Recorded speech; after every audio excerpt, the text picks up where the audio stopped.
After my father was laid to rest, my best friend, Nora, wrapped her arms around my shaking shoulders. Before he passed, Arthur told you not to forget to water the plants, she whispered, her voice thick with sympathy. Kate, he wanted you to keep going. He wanted you to live a good life. My blood ran entirely cold. My father had a severe pollen allergy. We had never kept a single green thing in our house, let alone flowers or plants. Years ago, he and I had agreed on a secret code. If either of us were ever in immediate, life-threatening danger, we would use the phrase water the plants to signal for help. My father had passed away in a car accident a week ago. How did Nora know our code? When my father first suggested setting up an emergency signal, I had laughed in his face. I told him life wasn't a thriller movie, and we didn't need secret codes. He had simply smiled, telling me it was better to be safe than sorry. We both assumed we would never have to use it. Yet now, those very words had just slipped from the lips of my closest friend. Nora had been my rock. Ever since my father's accident, she had practically abandoned her own sick daughter, staying by my side day and night for the past 2 weeks to keep me from falling apart. Kate, are you okay? Nora's gentle, concerned voice broke through my spiraling thoughts. I pulled myself back to the present and forced a weak shake of my head. There was no way Nora had anything to do with my father's passing. She had no motive, no reason to hurt him. Perhaps my father had managed to tell her the code before he passed, hoping she would warn me that his accident wasn't an accident at all.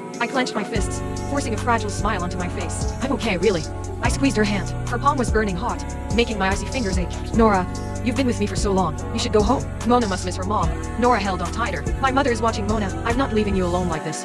Her touch, which had always brought me comfort, suddenly made my skin crawl. I quietly slipped my hand out of her grip, fabricating a quick excuse. The insurance company called. They need me to sign some paperwork for my dad's life insurance policy back in my hometown. I have to make the drive today, so before I could even finish, Nora cut me off, her voice laced with a strange, hurried relief. Oh, in that case, you should definitely go right away. I stared at her. We had been friends for 10 years. I knew every shift in her expression, every nervous tick. Nora, what are you in such a hurry for? The drive to Blackwood Creek was long and winding. Nora's odd reaction replayed in my mind like a broken record, distracting me so much that I missed the exit for the highway service station. By the time the low fuel light flashed on my dashboard, I was forced to pull into a rusty, isolated gas station at the base of the mountain pass. Heading up the mountain, kid, the old attendant shook his head, waving his gloved hands. Can't go up. There was a nasty rock slide a few days back. Debris everywhere. A car went over the edge, and the state troopers still have the pass closed off for the investigation.